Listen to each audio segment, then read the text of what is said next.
Esperando as pessoas chegarem.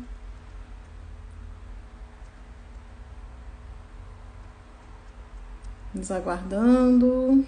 Cíntia, que vai fazer hoje a live com a gente.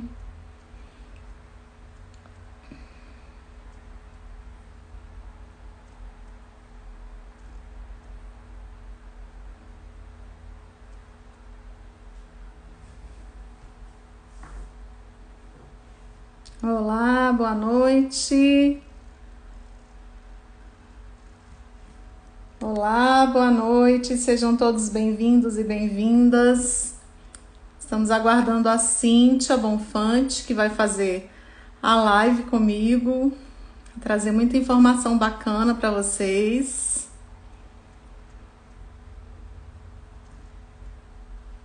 Sejam todos bem-vindos e bem-vindas.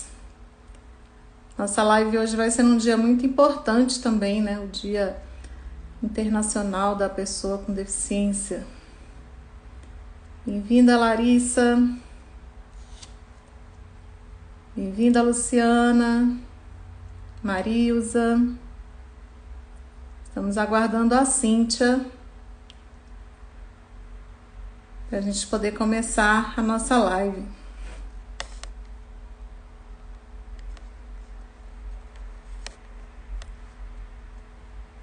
A gente vai falar hoje sobre a importância da fonoaudiologia, da participação da família, né? Dentro da...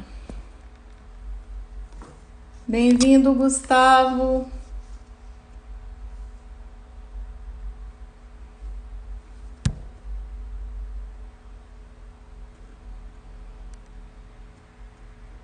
Sejam todos bem-vindos e bem-vindas. Nos aguardando a Cíntia.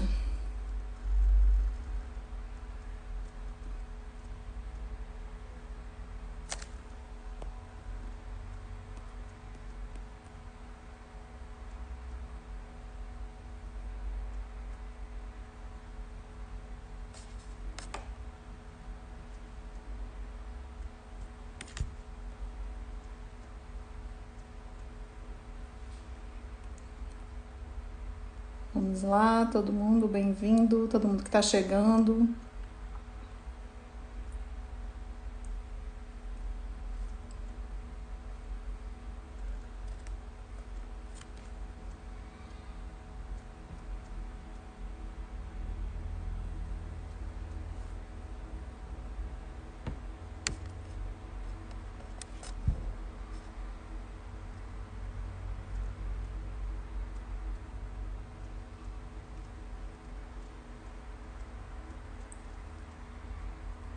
Esperar um pouquinho, pode ser que a conexão dela esteja ruim, né?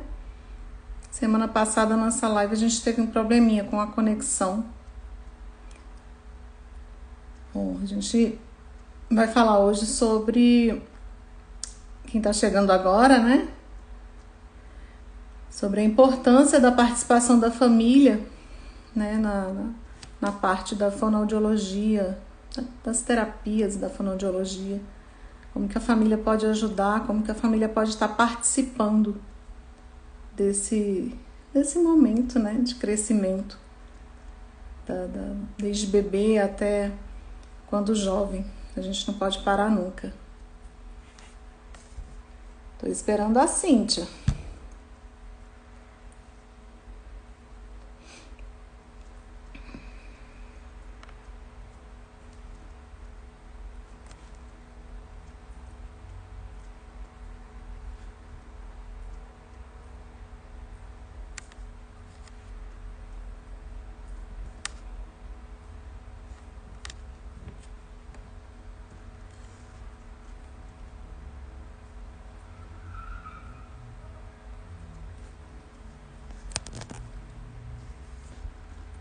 Gente, ela tá me avisando aqui que a internet dela tá um pouquinho ruim, mas ela já tá chegando, tá?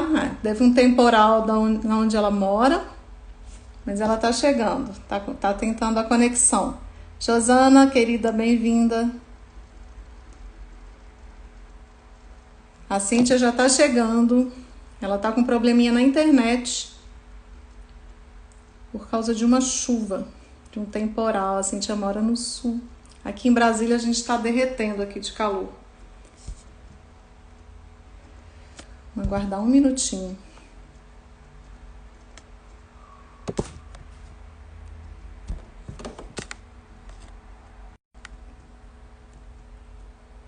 Cíntia tá reiniciando o modem para ver se consegue a conexão. Eu acredito que ela vai conseguir aí. Vou avisar para vocês que semana que vem a gente vai ter uma live muito bacana, muito importante, que é com o Dr. Paulo Liberalesso, do TEA Serena, de Curitiba. Ele é neuropediatra, ele vai estar com a gente aqui falando do TEA, né? Do transtorno do espectro autista, na síndrome de Down, que é mais comum acontecer do que a gente imagina. Então ele vai estar com a gente na semana que vem para a gente poder falar sobre isso. E no dia 9. E no dia 10 a gente vai ter uma outra live mega importante também, que é com a doutora Ângela, delegada da delegacia da DECRIM, aqui em Brasília, a delegacia que atende, que investiga crimes interraciais, crimes de homofobia, crimes contra a pessoa com deficiência. A gente vai fazer uma live bem bacana também. O Guga tá dizendo que a minha prima Jordana é muito especial. Gente, o Guga é meu primo, lindo, também tem síndrome de Down. Eu sou mãe do Theo, para quem não me conhece. Theo tem 6 aninhos, tem síndrome de Down também. Sou uma das idealizadoras do Motiva e a nossa intenção, nosso intuito é realmente trazer informação para vocês e trazer aí tanta gente bacana que se dispõe, né? Eu só tenho a agradecer a todas as pessoas que se dispõem a estar com a gente e estar disponibilizando o seu tempo, seu conhecimento para poder compartilhar com vocês.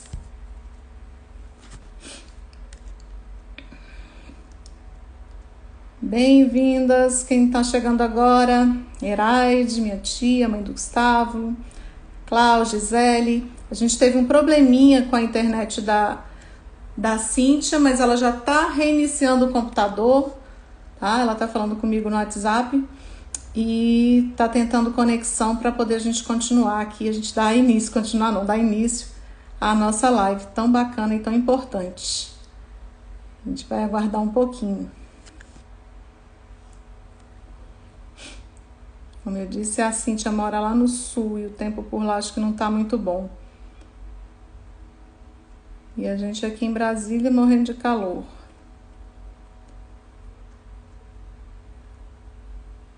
Hoje também a gente comemora o Dia Internacional da Pessoa com Deficiência. Um dia importante, um dia de luta, sempre. A gente não pode deixar de lutar e de acreditar, né? Vai ficar salva, Gisele? Vai ficar salva sim, tá?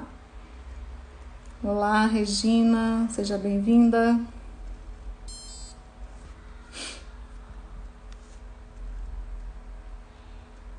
Maria, seja bem-vinda. A gente tá aguardando a Cíntia, agora eu não tô conseguindo contato com ela, mas nem no WhatsApp. Eu tô achando que ela desligou tudo lá e tá reiniciando. Tá demorando um pouquinho.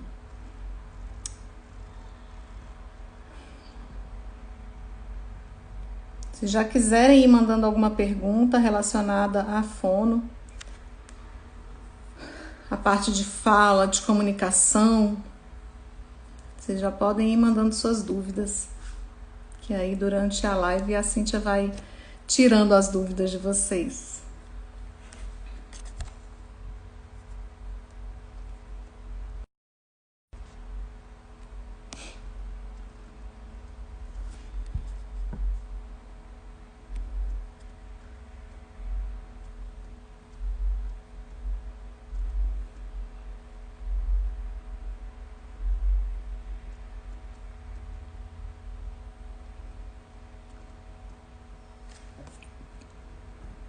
A gente tá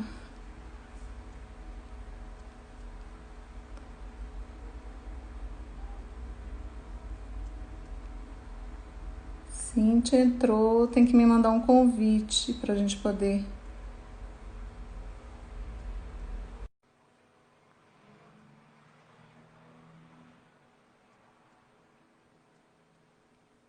Olá, Ah, tudo certo? Consegui aqui, a internet estava bem ruim por causa desse temporal.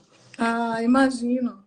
Eu estou Tudo aqui falando pro pessoal, vamos aguardar que a Cíntia está chegando. Foi o temporal. E aqui em Brasília a gente morrendo de calor. Pois é, vocês estão sempre com calor aí, né? Aqui o frio é pouquinho, passa Bom, rápido. aqui é sempre frio. Aqui no Cíntia, sul, seja bem-vinda aqui ao muito nosso canal do Motiva. A Cíntia, para quem não a conhece, é aquela noiva linda que os pajens, né, foram levar a aliança no casamento dela, todos os pacientes dela, que todo mundo me marca nesse vídeo, né? E diz assim, eu chorei tanto. Eu falei, imagine a Cíntia, né? eu chorei A bastante. Cíntia é fonoaudióloga, especialista em neuropsicologia, fonoaudiologia neurofuncional, capacitada no método neuroevolutivo Bobat, né? Prompt de organização oromotora, nível avançado, capacitada no método Denver de estimulação precoce pelo Instituto Mind da Califórnia. Isso, certinho? Seja muito bem-vinda. Muito Cíntia obrigada. atende no Sul, não é isso, Cíntia?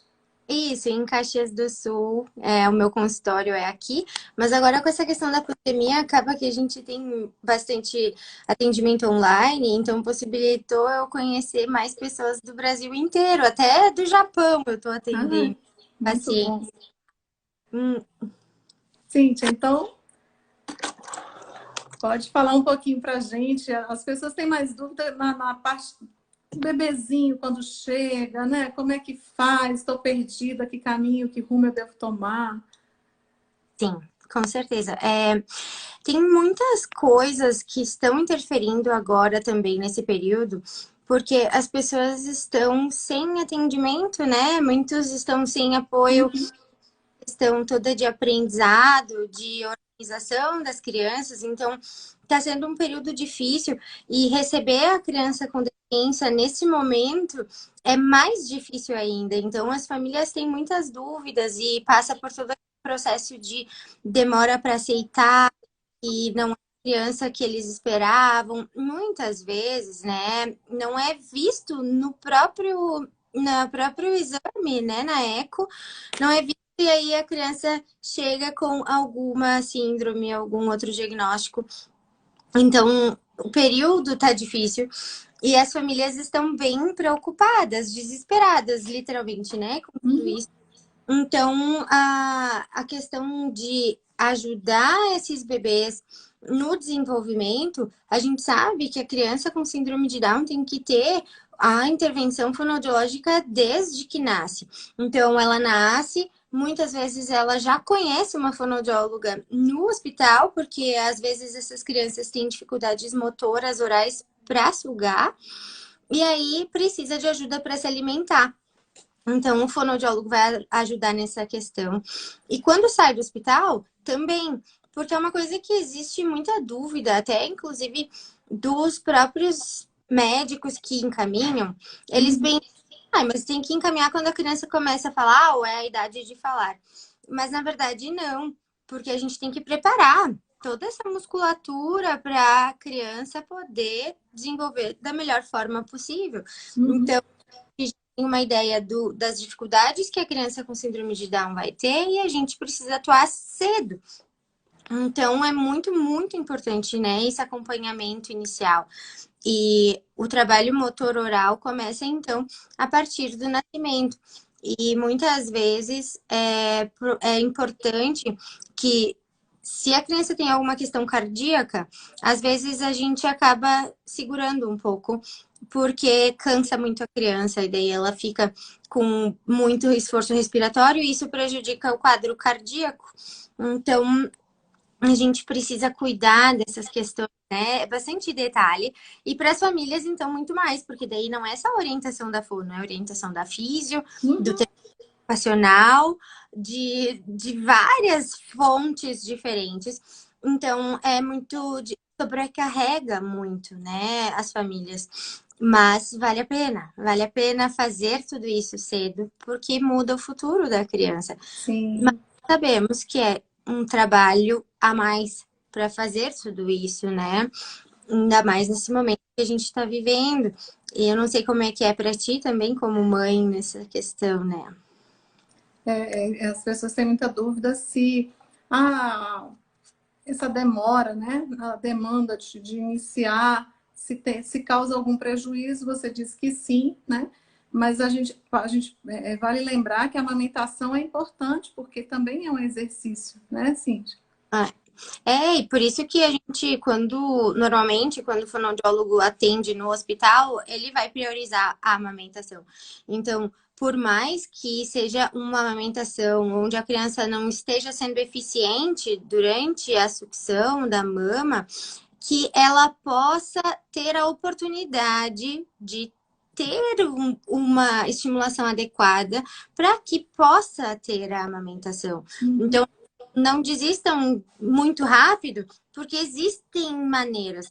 E às vezes a gente tem que buscar também os profissionais que são dessa área, que é uma coisa importante também, né? Porque o que a gente vê é que o médico tem uma especialidade. Ah, o médico é pediatra, o outro médico é cardiologista. No caso de fono, físio, TO, a gente vê que dá muita confusão. Porque às vezes a gente vai num fonoaudiólogo pensando que ele vai fazer a mesma coisa que o outro, mas depende das áreas que ele atua. Então, eu não atuo, por exemplo, com questões vestibulares, de tontura. Então, eu não vou atender esse tipo de paciente. Mas a gente sabe que as famílias têm essas dúvidas. Então, é importante buscar um profissional que tenha conhecimento da área para poder ser e as coisas darem mais certo. Porque às vezes, né, ai, desistiu da amamentação porque daí o fono disse que não ia dar por causa da musculatura. Não, mas a gente consegue mesmo assim. E não é só a musculatura, tem outras coisas que estão influenciando, que é aí que vem as diferenças de realmente especialização profissional, né? Tem bastante perguntas aqui. Tem a estimulação das habilidades auditivas também, que Larissa foi fono do Theo quando ele era pequititinho, né? Ela falando a estimulação das habilidades auditivas também, né? Sim, na verdade é a questão da amamentação que a gente estava comentando, né? Uhum. Mas o fonoaudiólogo vai trabalhar todas as áreas que são da competência dele, que é todas essas. Audição, a parte cognitiva, a parte motor oral. Mas no bebê recém-nascido, quando a gente fala de amamentação, a gente está pensando nesse padrão motor oral. E os testes da orelhinha são feitos ao nascimento, né? Por ser uma lei. Então, tem toda essa questão que se a criança não vai bem no teste da orelhinha, tem que ter o acompanhamento, né? E mesmo assim, a criança foi bem no teste da orelhinha. Quando nasce um bebê com síndrome de Down, a gente precisa avaliar a audição da criança a cada 6 meses, fazer uma imitanciometria. Por quê? Por causa do conduto auditivo, que é muito fininho. Então, é muito mais fácil de ter algum tipo de dificuldade de o som entrar no ouvido. E aí, está perdendo momentos importantes de audição que é imprescindível para a fala. Então, tudo é conectado, tudo se une, porque o ser humano não é só uma boca, não é só uma língua. Ele, para falar, ele precisa de muita coisa. Então, a gente tem que estar sempre de olho em todas essas questões. E quando a gente vê que a família diz, né? Ah, ele fez o teste da orelhinha, deu tudo certo. Mas a criança já tem 2 anos e nunca mais fez nada de audição. É importante que faça anualmente. Tem que ir todo ano. Porque qualquer infecção de nariz, qualquer infecção de respiratória pode causar secreção no ouvido. E isso causa uma audição pouco efetiva, né? É como se a gente estivesse no fundo do mar. E aí a criança vai escutar com esse som abafado e isso vai influenciar na articulação da fala também. Então, é um processo, É né? todo um conjunto, né? É, Né? A fala depende da audição, a atenção depende da audição, o foco. Então, o trabalho da fono é imprescindível, né? Eu digo que é para a vida toda. Não sei se eu estou errada, mas ó, eu já tive crianças que tiveram, mas na parte articulatória. Então, às vezes, eles vão precisar continuar fazendo alguma estimulação relacionada ao cognitivo. Uhum. E o fonoaudiólogo que tenha essa especialização em neuropsicologia consegue fazer esse tipo de estimulação mais específica de cognição. Além de psicopedagoga, psicomotricista, a gente sabe que é uma gama grande de Sim, profissionais. E é isso que muitas vezes deixa as famílias exaustas e sim. também financeiramente é difícil. Então é bem delicado tudo isso. E eu queria realmente hoje conseguir pensar sobre isso também nesse patamar da família, porque a gente, profissional, nós estamos pensando na criança na questão de objetivos que a gente tem para ela. Mas às vezes a gente exagera nos objetivos e a família não consegue fazer tudo. Então a gente precisa conseguir conciliar, mas que essa criança também não perca, né, esse tempo. Então é uma balança difícil de se manter, né, assim. Então, é importante que mesmo que as famílias estejam cansadas, que as famílias estejam exaustas, que saibam que o tempo é muito importante, né? A gente não pode perder tempo e, infelizmente, quem mais tá com a criança é a família. Sim. Infelizmente, não para a família, Ah, né? Mas eu digo para nós profissionais. Então, a gente tem sempre muitas orientações e é muito importante que vocês sigam essas orientações. aham. Indo aqui, que a Gisele tinha falado, minha bebê tem 10 meses, co... não, não deu para entender o que ela disse. Exercícios em casa para as bilabiais. Uma família está perguntando exercícios para os sons de lábio. Tudo que a gente usa lábios, né? Então, o beijo, qualquer exercício que tu tenha que fazer força de lábio é uma boa dica. Mas, claro, a criança não vai conseguir fazer, a gente tem que ajudar ela a fazer. E aí que vem as técnicas que a gente proporciona e ensina a família a fazer, né? Então, a Gisele pediu aqui, eu não sei se tu consegue ver que tem algumas perguntas, se tu sobe. Deixa eu ver.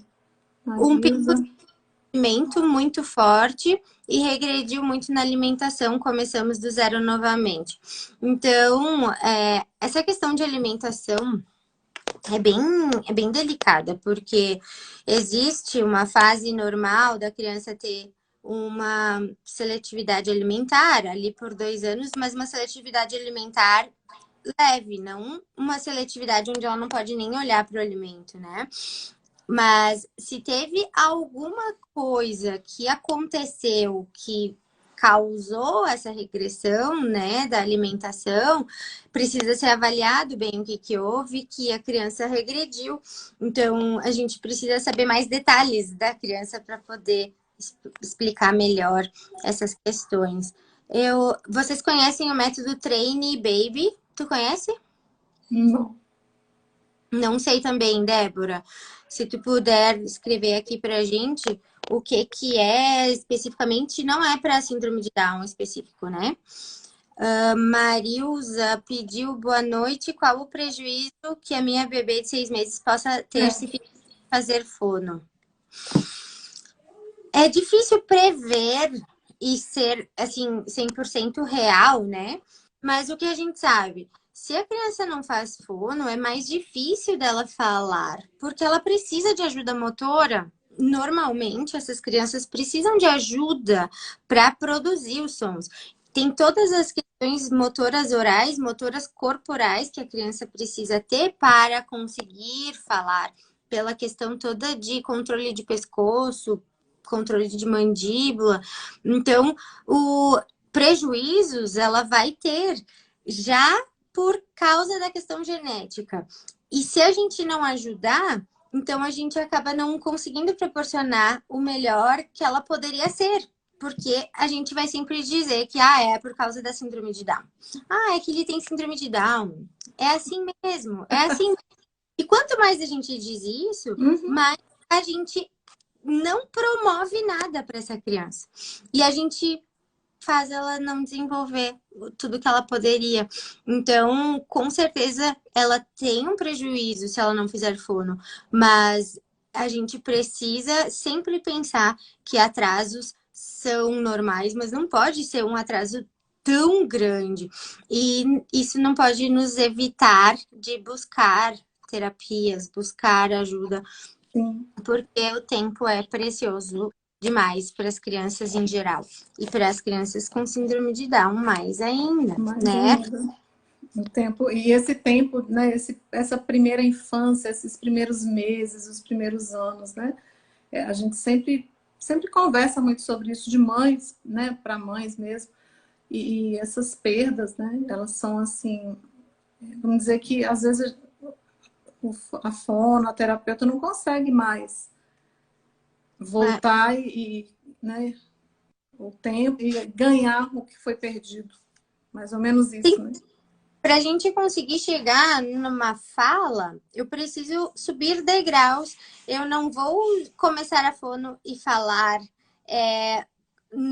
na semana seguinte. Trabalhar um monte de habilidades pré-verbais. E isso demora. Então, se a criança já tinha um atraso, aí ela já não fez fono, aí o atraso dela fica maior porque o trabalho fonoaudiológico é um trabalho de subir uma escada. E a gente não vai poder pular etapas, porque isso não vai funcionar. Então, a gente tem que fazer no tempo certo de organização de todos os funcionamentos cognitivos. Mamãe perguntou quantas vezes é indicado na semana, né? Muito variável, porque depende o que a criança apresenta, se ela tem uma hipotonia maior, menor, como é que é o desenvolvimento dela em relação à aprendizagem. Quando eu digo aprendizagem, o bebê já sabe, ele já nasce aprendendo coisas, ele já nasce tendo estimulação visual, tudo que ele vê é novo, então é um aprendizado. Então, a gente tem que observar o quanto a criança está respondendo ao ambiente que ela vive, né? Mas, assim, claro que seria bom se fosse umas 3 vezes na semana, mas muitas famílias não têm condições de fazer isso. Então, no mínimo, uma vez na semana é o que eu indico, assim. Se a família não consegue fazer mais do que isso, esse seria o mínimo que eu indicaria. Necessita, né? Exercícios para a língua para fora do bebê de 4 meses. Essas perguntas são tão difíceis. E não é porque a gente não quer dizer os exercícios, mas é que varia muito. Uma criança que está com a língua para fora, ela pode ter uma questão motora de língua, que é o óbvio, mas ela pode ter questões de outras áreas motoras orais. Por exemplo, respiração. Será que ela está respirando pelo nariz? Se ela não está respirando pelo nariz, se ela está com o nariz trancado, a língua já vem mais para fora. Então, exercício da língua não vai funcionar porque ela precisa respirar. Então, ela já vai ficar de língua de fora porque ela precisa abrir a boca. Pode ser o lábio que está interferindo, pode ser a mandíbula e pode ser tudo isso. Então, um exercício de língua, ele não vai ser o suficiente. Então, precisa ter uma avaliação, provavelmente, para poder dizer algo mais específico, tá? Mas exercícios de língua num bebê de 4 meses é muito de motor oral, sensório motor oral. Então, com bastante estimulação com a escovinha, mas tem pontos específicos na língua. A gente não pode encostar na ponta, que se encosta na ponta, ela vem mais para fora. Então, eu sempre digo, os fonoaudiólogos, nós vivemos de detalhes, porque a boca, ela é uma região muito pequena. A fisioterapeuta, ela trabalha com músculos muito maiores do que nós. Então, qualquer área que a gente estimular um pouquinho mais pro lado, a gente acaba fazendo coisas diferentes com a língua, né? Mas uma coisa legal de usar bastante é esse tipo de instrumento, né? Que a gente vai usar dentro da boca, daí a gente vai fazer dentro das bochechas, dentro dos lados da língua, mas tem toda uma organização. E aí, se a gente vai explicar assim, acaba que a mãe vai fazer e sem querer estimula a língua a vir mais para fora. Então, é bem delicado dar exercícios assim, né? Uma coisa que eu ia dizer sobre isso, que me fugiu agora, era da questão de como que a criança mama na mamadeira. Isso também é um exercício de língua. Se ela não mama no peito, qual é a mamadeira que ela está usando? Qual é o bico da mamadeira? É um bico que já sai mais líquido sem ela sugar tanto? A própria sucção é um exercício de língua. Então, é importante observar os utensílios que a gente utiliza. E a gente precisa saber qual é o melhor para aquela criança. E cada criança eu vou indicar uma mamadeira diferente, um bico diferente. Às vezes, eu não indico bico para treinar sucção. Se a criança não está usando bico, eu não faço usar. Mas existem bicos diferentes para cada coisa que eu quero na boca. Então, varia muito mesmo por causa disso, porque tem que ver o que está acontecendo, né? Por mais que seja o típico da criança com síndrome de Down ter a língua para fora, a gente sabe que tem causas diferentes. Aqui o Theo, ele não tem, né? Ele tem a boquinha fechadinha, mas vez ou outra eu vejo que ele... Aí eu vou lá e Theo, boca bonita, língua para dentro. Mas eu vejo que é uma coisa mesmo dele, né? Tô ali intertido, tô fazendo alguma coisa. Mas Theo faz fono desde os 2 meses, algo assim, se eu não me engano. Né? E não parou nesse tempo todo, né? O Gustavo está perguntando. O Gustavo, Cintia, ele é meu primo, ele tem síndrome de Down. Legal! Ele tem 21 anos. Ele está perguntando aqui, ele não fez fono, mas eu acho que ele fez. Ele ficou parado muito tempo. Ele quer saber se ele pode voltar, se ele pode resgatar aí o tempo que ele ficou parado, né? Com certeza pode, porque a gente no adulto, a gente vai ter uma outra abordagem. E é bem diferente com o adulto, porque o adulto tem vontade de fazer. E com a criança a gente tem que fazer ser legal para ela fazer. Então, com a criança é bem mais difícil de atuar muitas vezes. E no adulto é bem melhor, porque a gente consegue atuar na articulação muito bem com o adulto. Então, com certeza pode fazer, sim, que vai te ajudar muito, dependendo também do que tu sente necessidade, né? O que tu sente tá difícil de ser entendido, ou se tu só quer melhorar ainda mais a tua fala, porque às vezes a gente quer como uma questão de aprimoramento mesmo, né? A Maciente, a Ivanete. Exercício para ajudar na frouxidão da mandíbula, que resulta na posteriorização da mandíbula mordida errada, cruzada, seria fono? Seria um trabalho da fono com a odontologia, né? Ou não? Na verdade, depende da idade da criança. Se a criança é bem novinha, a gente consegue fazer muitas coisas para prevenir que isso aconteça. Mas caso a gente vai vendo que a criança não vai evoluindo, se ela começou comigo bem pequena, mas ainda assim eu vejo que ela tá ali com 4, 5 anos e ela não tá conseguindo. Eu faço uma indicação, peço ajuda para os profissionais da odontologia, mas é uma questão bem complexa porque cada profissional segue uma linha. E às vezes o profissional da odontologia não faz tratamento em crianças menores de 6, 7 anos. Então, depende da linha mesmo do profissional que for ser buscado, né? E essa questão de estimulação precoce com relação à ortodontia, alguns esperam o desenvolvimento, o nascimento dos dentes para fazer alguma mudança de até aquelas pistas que eles colocam, que é um materialzinho no dente para mudar essa postura. E tem profissionais de odonto que vão usar aquela A placa. a placa Uhum. palatina. Nós fizemos uma live aqui com a doutora Tatiana e ela faz o uso já da placa desde bebezinhos. E esse é o novo pensamento, né? Uhum. E às vezes os profissionais não conhecem e não querem atuar de uma forma tão precoce. Eu gosto de sempre ser precoce.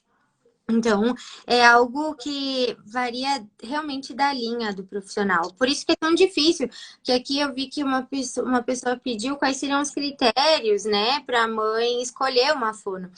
Porque realmente nós temos linhas de conhecimento, de linhas que nós acreditamos. Então, isso é o que diferencia os profissionais, porque o fonoaudiólogo, tu pode ter 2 fonoaudiólogos fazendo, tendo as mesmas linhas, mas tem uma coisa que ele faz, ele acredita mais naquela outra coisa. Então é muito. E eu sei que é difícil para os pais saberem quando que tá bom, quando que não tá.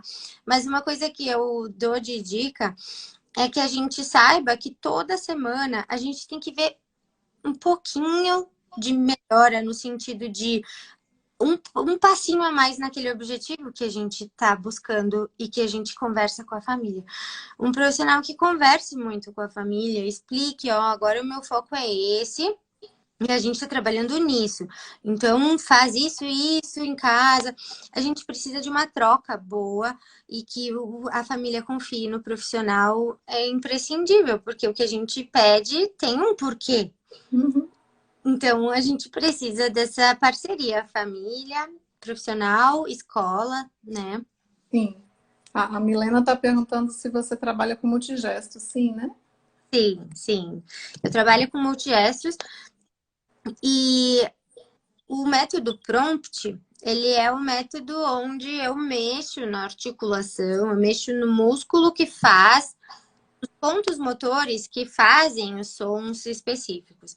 Então, eu utilizo normalmente o prompt, esse que eu mexo aqui, eu faço os sons e utilizo o multigestos também. Vai variar de criança para criança. Às vezes, o multigestos a criança não consegue fazer a mão e a boca, então eu ajudo com o prompt e depois eu faço o multigestos, por exemplo. Mas cada criança é única mesmo, assim. Então, eu tenho que ir avaliando para ver qual o melhor método.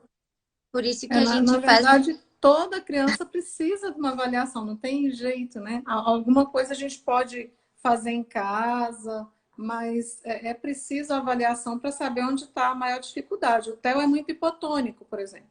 Ele bebezinho, uma hipotonia severa. Mas o Theo mamou no segundo dia. Então vai explicar, né? Mas ele demorou a andar, demorou a sentar, né? Mas acho que essa coisa da sucção ajudou demais também com essa parte, né? E a gente ter começado cedo ele tem dificuldade, por exemplo, para mastigar, para morder, ainda tem, mas a gente trabalha isso também aqui em casa, agora principalmente, né? Quando você diz a importância da família, né? Os cuidados que a gente tem que ter, e eu sempre bato nessa tecla que a gente tem que estar. Não adianta o Theo ir lá na fonoaudióloga uma vez, 2, 3 e chegar em casa e ficar por isso mesmo, né? Porque o cérebro aprende por repetição. Isso.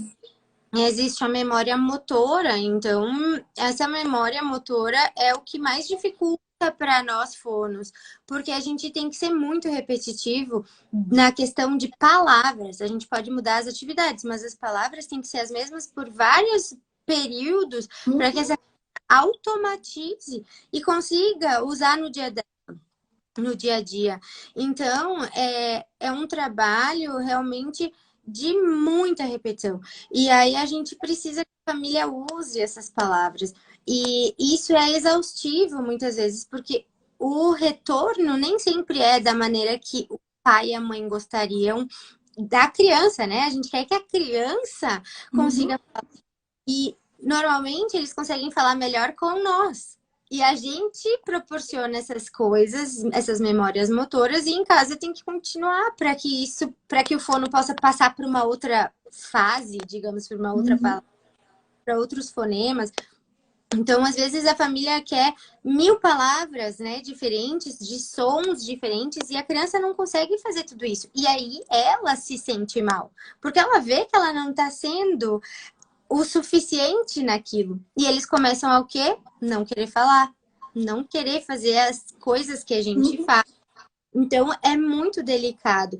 Para a gente estimular as crianças, a gente precisa estimular elas de uma forma que elas consigam fazer aquilo primeiro, né? Então, eu não vou escolher que ela fale mamadeira, se ela pode falar mamá, é mais fácil. E aí, eu vou aos poucos evoluindo o meu nível de exigência. Só que com os pais é difícil, porque vocês não sabem, né? Qual é? Tá, mas peraí, mamar, ele pode, então quer dizer que ele falar mamadeira vai dar na mesma. Não, não dá. Então, é muita dificuldade de entendimento. Por isso, da questão do Conecta 21, da 21 Conecta, proporcionar esses cursos para os pais, para que os pais possam entender um pouco melhor todo o funcionamento, né? Porque a gente sabe que não é fácil segurar a nossa ansiedade. E ao mesmo tempo tem que cobrar. Então, é uma faca Aí, de junto com a ansiedade dos pais, vem a comparação, né? O fulano fala, o meu não fala. E a gente fala, gente, não vamos fazer isso. Cada criança vai no seu tempo, mas a gente tem que ajudar. E se a gente fica ansioso demais, a criança sente, né? Então também não é benéfico, né? essas Eu, questões eu de fiz o teu curso lá no Conecta, achei ótimo, adorei. bom, Eu que acho bom. que auxilia bastante, né? Justamente essa parte. É tanta dúvida que a gente tem, é tanta coisa que vai passando às vezes, né? A gente não tem tempo de sentar, de conversar, e a gente pode ir executando. Muita coisa eu já fazia com o Theo, Que né? bom. A coisa do falar, do olhar, né? Olha para mim, estou falando, estou repetindo. Uhum, Então, isso é uhum, muito importante, né? A é, calma, a paciência, né? é, E a gente sabe que a fala, né, é muito difícil dentro da síndrome de Down. E a gente tem que trabalhar isso constantemente. A minha tia está falando aqui que o Guga, ela está notando às vezes que ele está tendo uma gagueira, né? Não sabe se foi porque ele ficou tempo sem fazer a fono. A gagueira é um quadro comum na síndrome de Down em adolescentes, adultos, nas pessoas que têm um bom desenvolvimento de fala, porque a dificuldade muitas vezes é na organização, né? Então eu penso muito rápido e a minha boca não acompanha pelas dificuldades motoras, que já é clássico da síndrome de Down. E aí é comum acontecer isso. Mas se piorou quando parou de fazer fono, então tem relação mais ainda com essa questão de controle motor para articulação. Então, pode ter também questões emocionais ligadas. A gente sabe que a gagueira ela é multifatorial, né? Na síndrome de Down tem um fator bem importante de programação motora oral. Então é bom verificar. A Leila está falando que o filho dela tem 2 anos, não mastiga, não tem os dentes de baixo, fica com a língua para fora. Ele faz fono, Leila? É bom saber, né, Cíntia? Sim, eu tô Aí tem, lendo aqui. a Josana falou da Núria. A Núria fez cirurgia, né, para construir o esôfago. Ficou muito tempo com o GTT. Hoje ela tem 7 anos e fala bem, come bem. A Núria é uma... Mas com isso tudo com, ela está dizendo, né, fono e terapeuta ocupacional, né? Trabalho Uhum. em conjunto aí, da fono com a TO. Sim, essa Placa questão palatina. de Gente, prostomia, a né? placa palatina, nós fizemos uma live com a doutora Tatiane, que está gravada, que ela falou muito sobre a placa, né? Uhum. Tem o método Padovan, eu não conheço. Você conhece, Cíntia? Conheço, ele é um método de reorganização neuronal, assim. Eu não fiz essa formação, ele é um método muito baseado no corpo.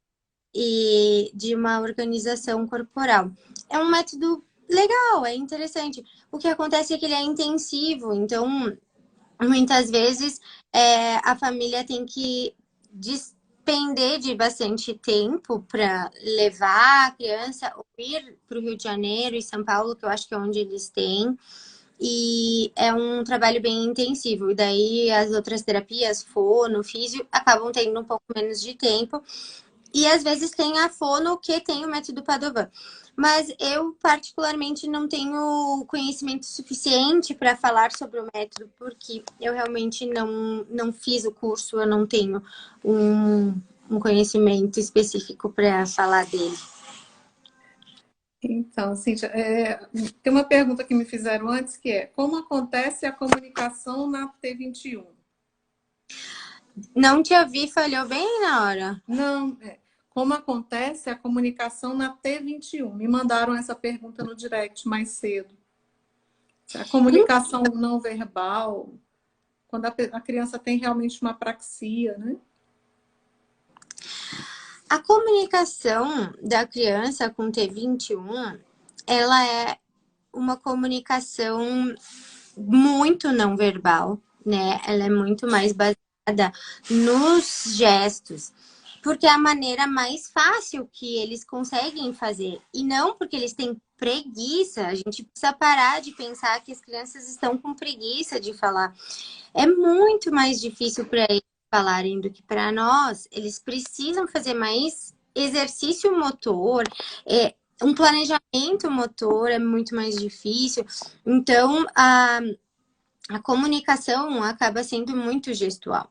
Só que nós, fonoaudiólogos, trabalhamos de uma forma que eu preciso do gesto como transição. É uma transição. A criança que não tem a síndrome de Down, ela aprende a falar, mas antes ela aprende outras coisas. E a então, é a mesma coisa, é o mesmo processo. Ela precisa de atenção compartilhada, que é essa de nos olhar, de dividir a brincadeira com a gente. Ele que já desenvolve desde cedo, com 6, 7 meses, a criança já nos olha e sorri e olha para alguma outra coisa para tipo dizer, né, olha que legal isso. Então, a gente tem que ver que o desenvolvimento da fala, da comunicação, ela é igual para todas as crianças. A diferença é que a criança com síndrome de Down começa a ter um atraso maior porque ela não consegue acompanhar a articulação. Por isso, da importância da gente fazer fono desde o início. Físio, fono, TO, todo mundo. Porque a gente precisa de uma boa estrutura corporal, de um bom alinhamento para minha boca poder mexer da melhor forma.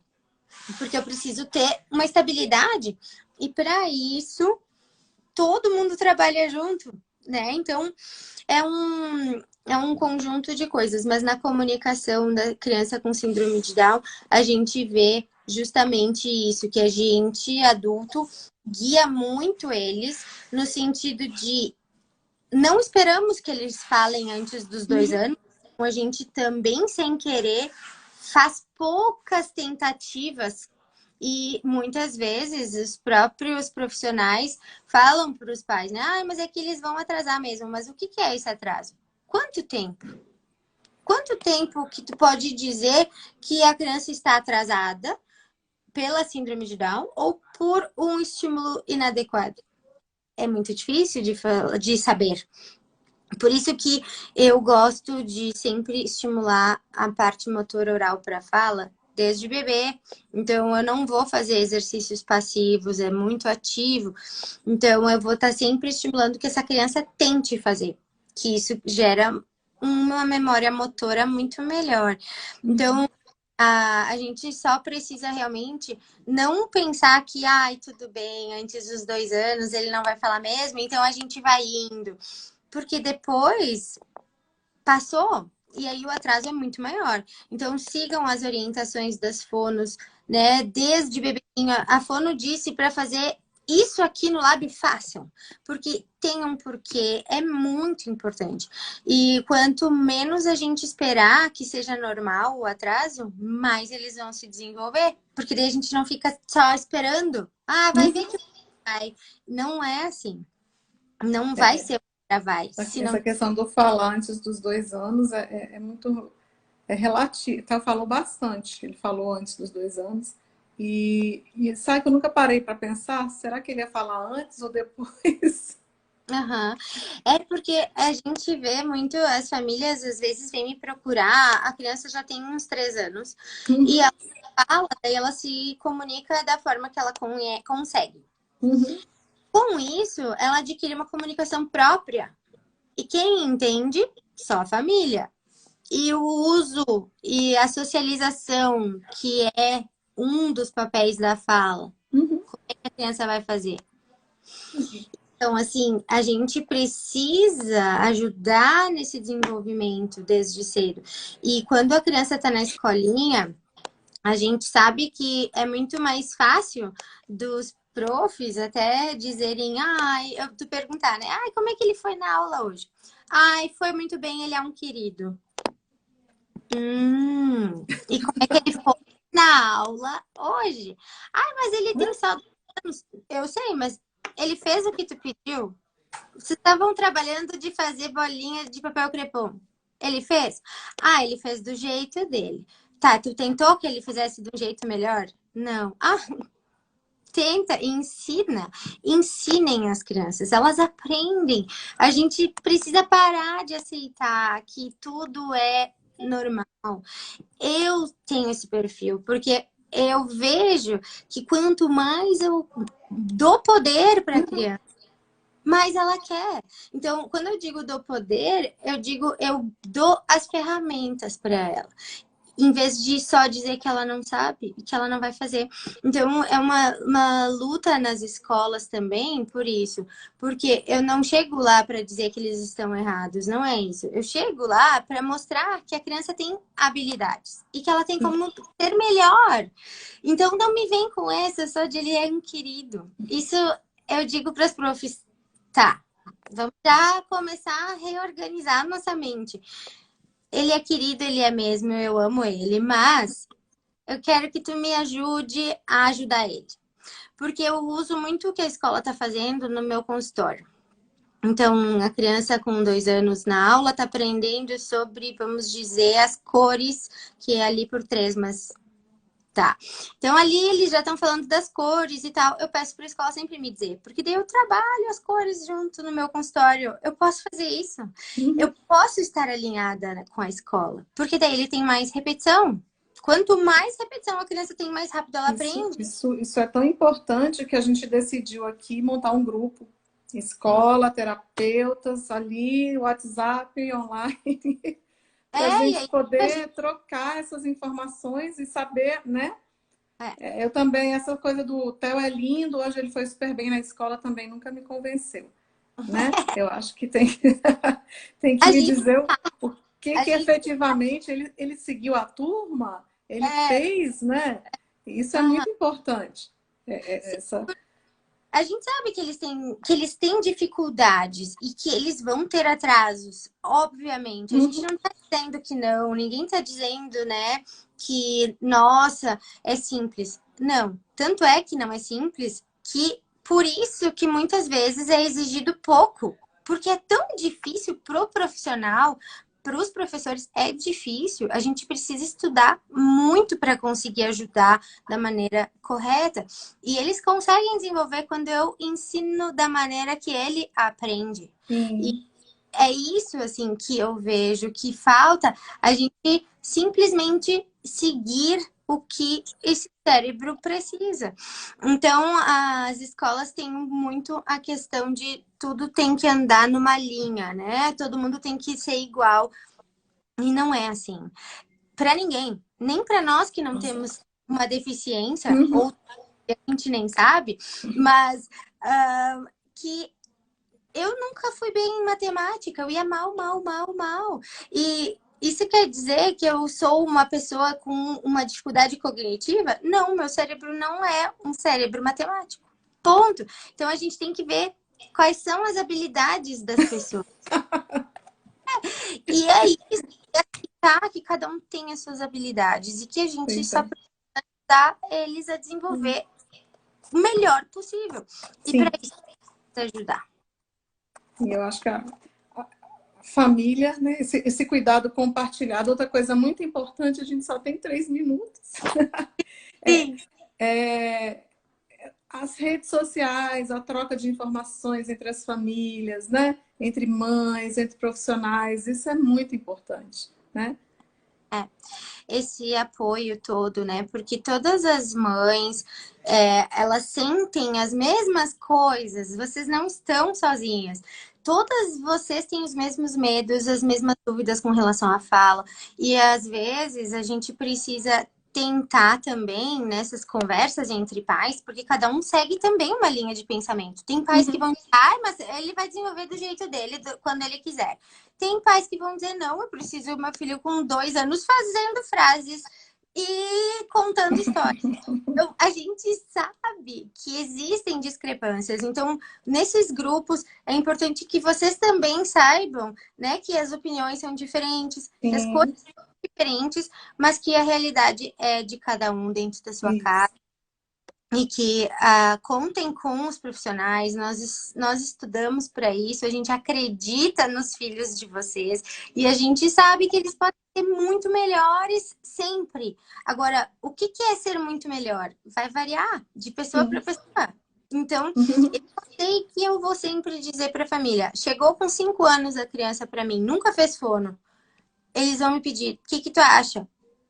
Eu vou fazer tudo o que for possível e ele vai me mostrar o que ele vai fazer. Eu não vou ficar já dizendo, ele não vai conseguir. Porque daí eu Exato. vou tentar menos. E eu não vou tentar menos, eu vou fazer o meu melhor sempre. Então, eles vão ter sempre mais oportunidades de aprender e ser o melhor que eles podem ser. Cíntia, gratidão, tá? Por Muito você disponibilizar seu tempo, seu conhecimento. Gente, a Cíntia tem um curso no Conecta 21. Depois eu vou colocar o linkzinho, tá? A live vai ficar gravada, né? E a Cíntia atende lá e está atendendo online também. Sim, É sim. isso. Quem A quiser gente, procurá-la, fique à vontade para procurá-la pelo Instagram. muito obrigada pela oportunidade Obrigada. de conversar. Eu acho que essa troca com a família é sempre o caminho, sempre, sempre, sempre. Muito obrigada, obrigada a todo mundo que ficou aí com a gente para conversar. E a gente vai se manter em contato, né? Com Sempre pode certeza. quando tu precisar, sempre tentar dar um jeitinho, pode deixar. Obrigada, querida. Um beijo para todo mundo que esteve aqui com a gente. Tchau, Gratidão, boa noite. boa noite.